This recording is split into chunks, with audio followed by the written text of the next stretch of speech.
running down the bracket and just taking home another tournament. I mean, I was going to say the only person happier that ZB won is Shippy, right?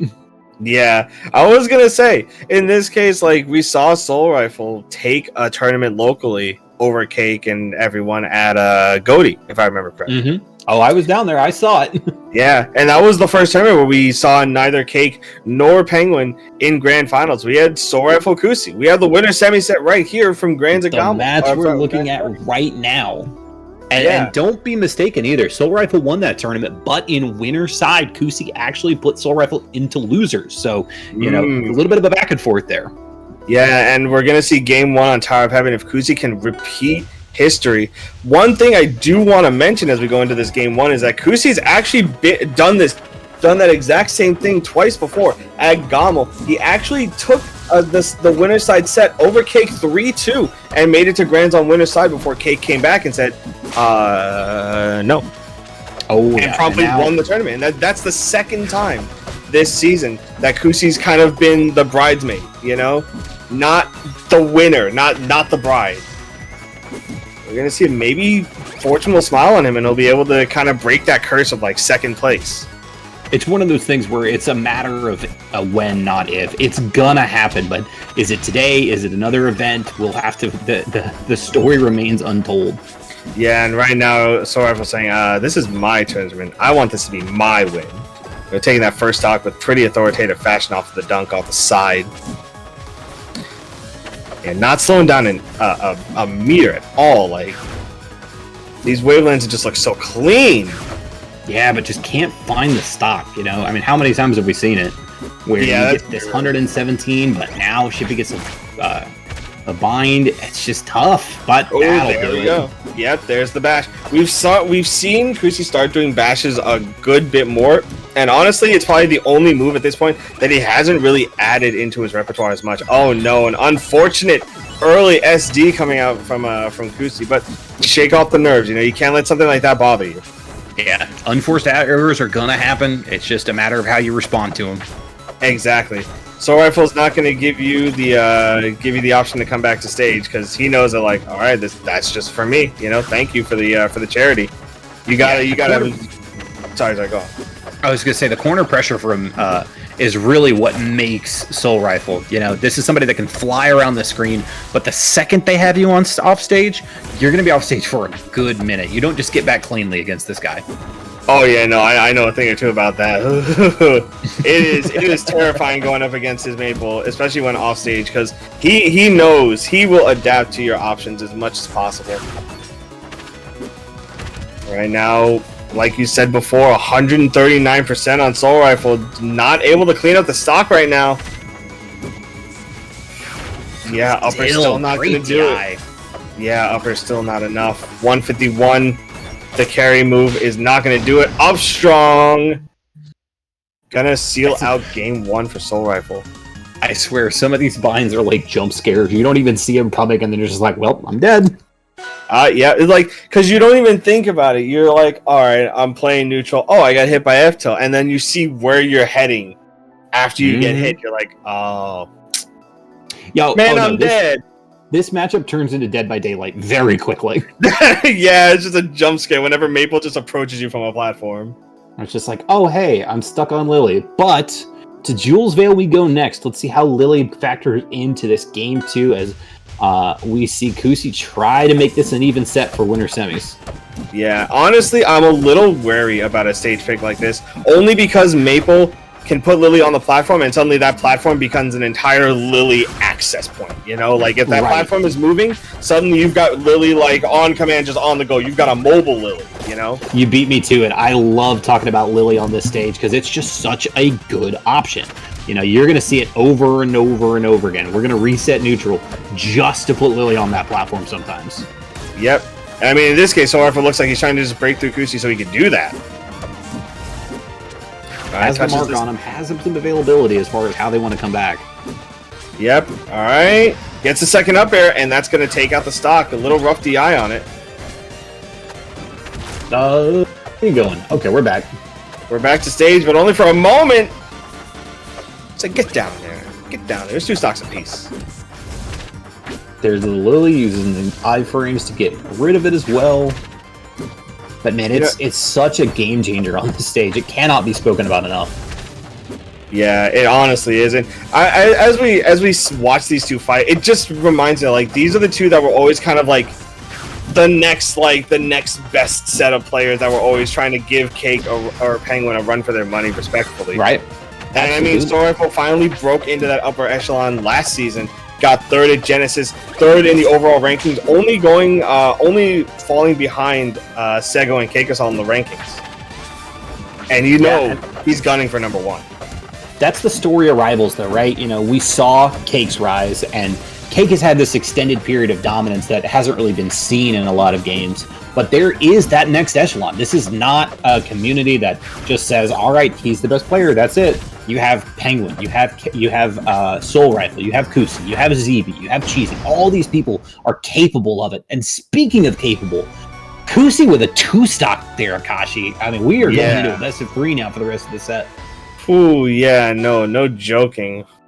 Oh my goodness, the adaptation to it was insane. Like, Kusi just played such a much more like patient whip punish heavy game, and it was wonderful to see. The lack of platforms actually coming in big on a stage like that, because it means that Soulrifle doesn't really have a whole lot of means to approach, and if he stays out of the way of that platform, then it's just easy to whip punish that, you know? Stay out of the way for the platform, but also in a lot of those situations, take the platform for himself, too. Yeah, we saw him just kind of hover on there. Yeah, exactly. We saw how that last stock ended because he got a platform conversion. We're going to be going to Trelpo, a little bit of a change up. We've seen this a bunch of times as a counter pick so far this tournament. We'll see who kind of comes out on top and takes advantage of the stage. Yep. We're also probably going to see, I think we've seen it once or twice before so far, but I think we're also going to be seeing some Lily bashes as well, because that is one thing in this matchup that can be a big boon to Ori, is being able to use Lily to wrap Maple herself. Oh, yeah. It's okay. I was going to say, it's okay. It is Ori.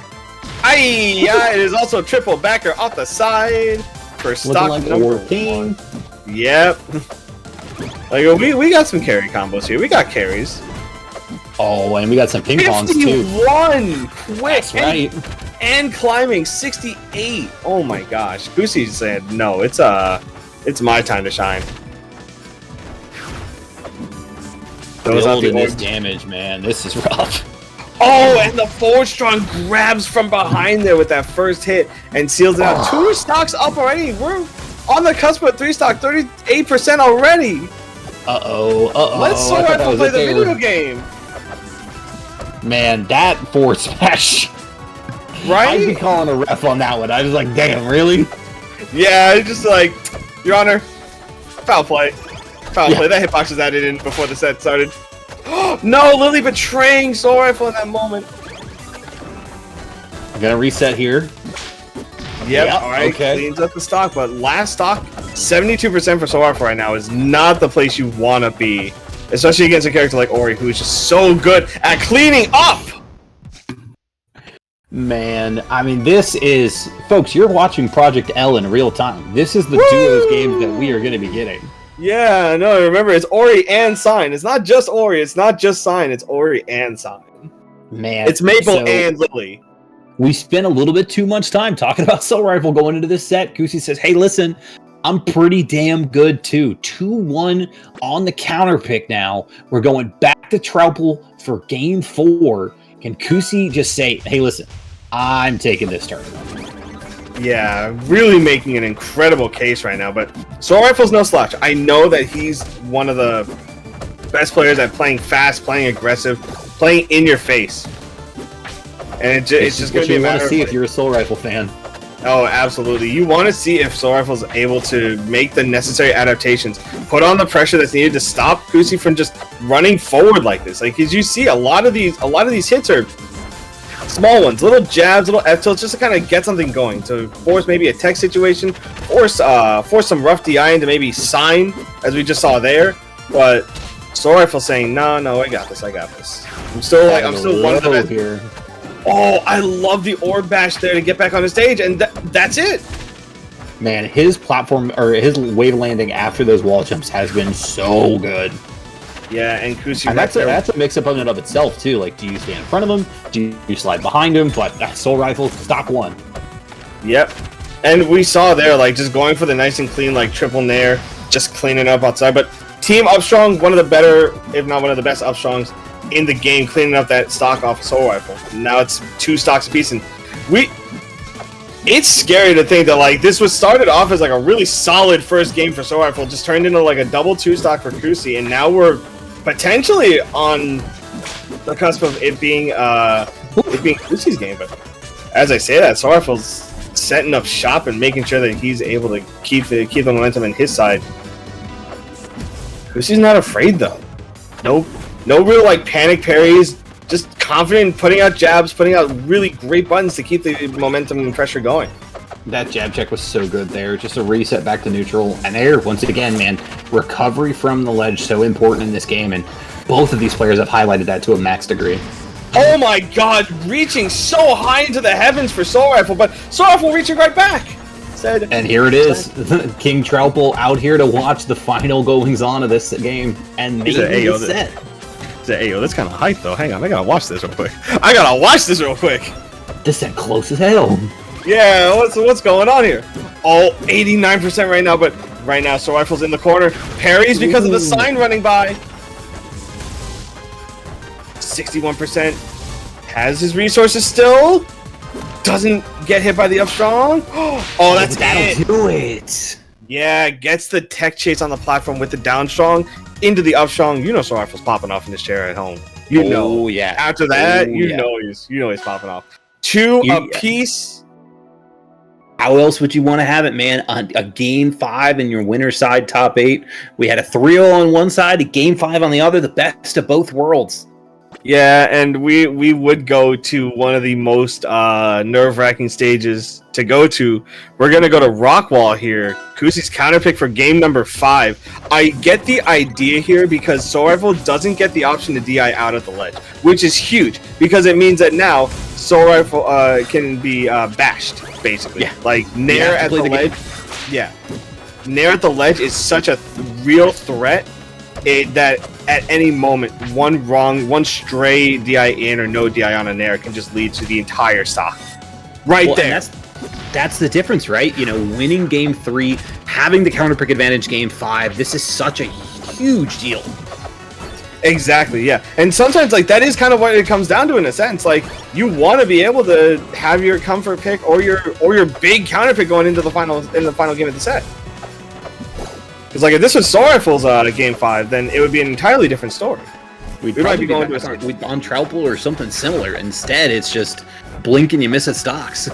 Yeah, exactly. Right now, Kusi's taking the lead, but as I say that, gets caught by a Lily into the Upstrong. 2 stocks apiece. With characters like this, the lead is so fragile just because of their incredible combo game. I was just thinking, I was like, man, this is not a lead. This is not a lead in the slightest. Yeah, Soul Rifle off stage right now. Kusi keeping the momentum going, and another bash. Dead at 74. Soul Rifle on his last stock in winners.